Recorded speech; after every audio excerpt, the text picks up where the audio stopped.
The Chris Evans Breakfast Show with Sky. Your hero, your mum, you talked about her there in your very emotional acceptance speech for your Oscar back in 2009. Yes. Okay, so tell us about the moment that you thought, okay, cards on the table, she's got to know, she probably does know what's going on here, what's going on with me. She's a good Southern mother, and she was railing about don't ask, don't tell, which would have allowed just closeted gay people to still participate in the military, and that was too much for her. These were people she knew were going to hell, that were criminals. She'd heard all these terrible things about them over time, and she's going on and on and on about that, and I start to cry. And that's how I came out to my mom. I never said the words. She just read my tears like they were tea leaves, and she knew. I wrote this book because my mom, a good conservative Southern military woman, showed the courage and the curiosity to get on a plane, to fly to L.A., which she had always been told was the home of the devil himself, and to meet my LGBT friends and to ask them questions and to listen to their stories. I thought, that's part of the inheritance I have from my grandmother and my mother, is that kind of courage and that curiosity.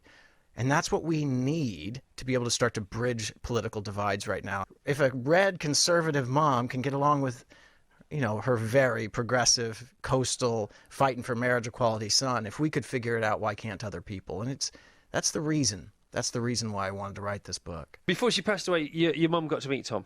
Yeah, she did. He got on a plane for Christmas, because I'd already talked to him about how important Christmas was in our family. My mom never really approved of anyone I dated. And we didn't talk a whole lot about it at first, but I walked into her bedroom once Tom had flown back, and there she was in her perennial perch atop the bed with her covers over her legs. And I was like, Mom, what's on your tablet? What are you looking at? Why are you putting that aside? And she was Google image searching pictures of Tom in Speedos.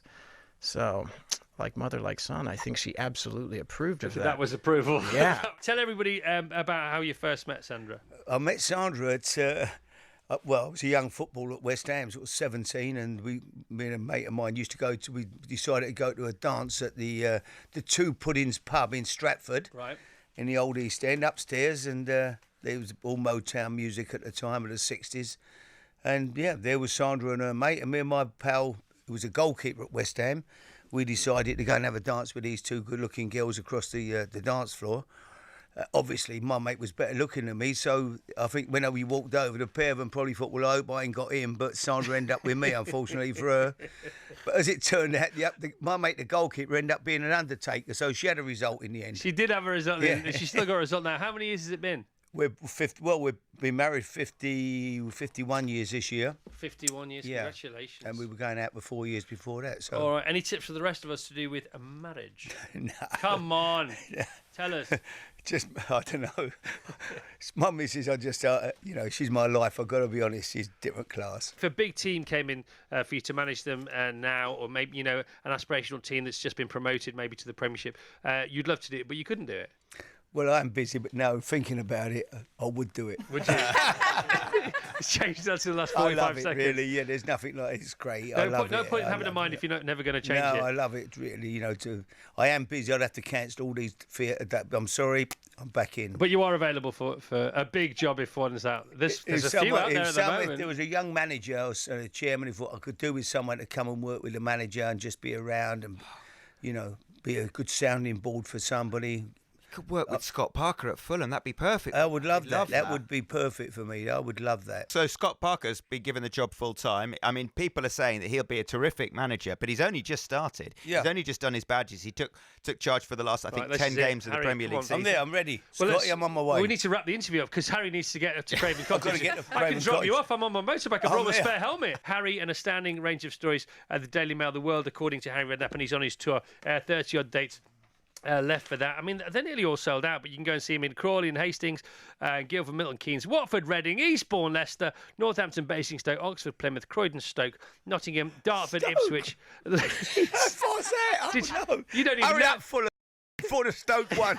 Scott, you've got his number. Scott, don't send me to Stoke for a gig. It's actually not that far away. You could be playing Aberdeen and Dumfries. Oh, you are. You've got a Scotland leg here. You've got 5 days in Scotland. Come on, Scott. I can help you at Fulham. You've got the John O'Groats Scout camp to go to. Cheltenham, St Albans, Hull, Stevenage, High Wycombe. All right, all good news. 20 years on and the children have gone and they're both had a bit of a loss. They've tried salsa classes and growing tomatoes, but nothing is getting them off. Then one day in Clacton there's a reenactment of Normans and Saxons, and this gets their juices flowing.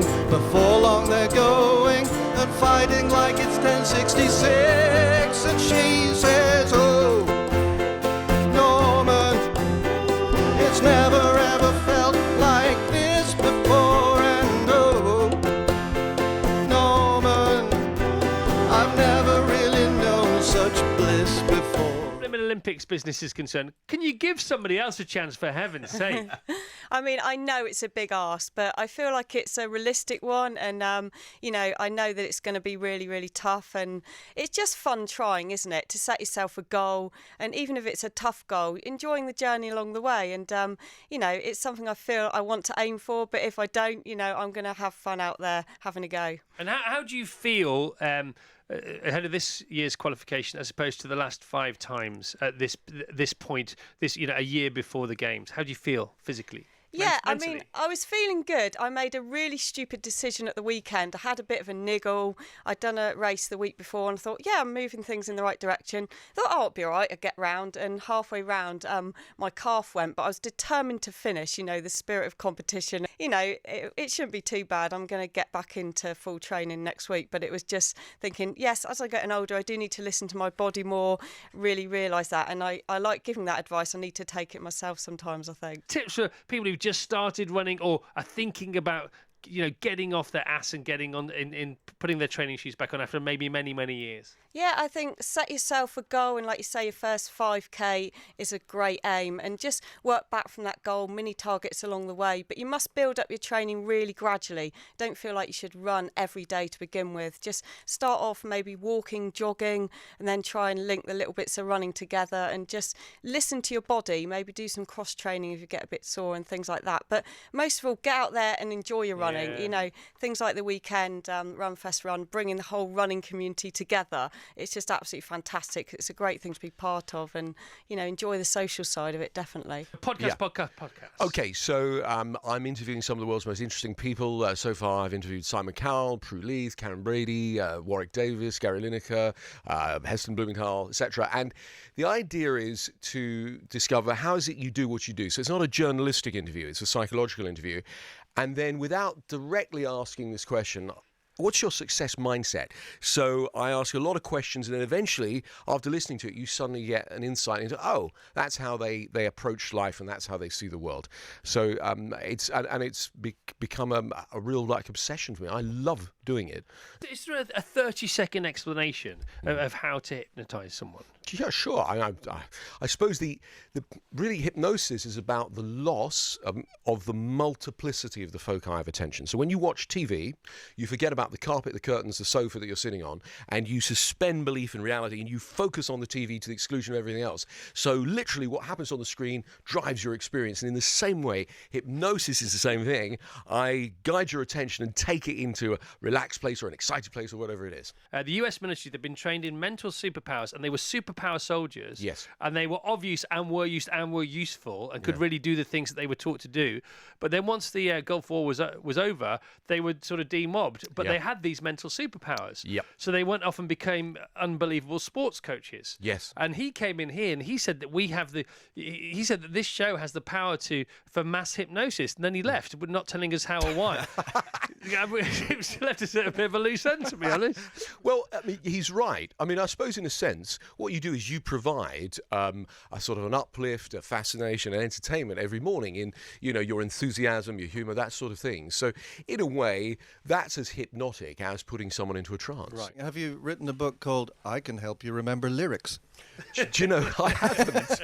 But I suppose, like, what, do you struggle with that, Neil? He just did live on the air about half an hour ago. It was hilarious. And it was his biggest hit ever. Everybody else knew the words apart from the bloke who wrote it and was singing it.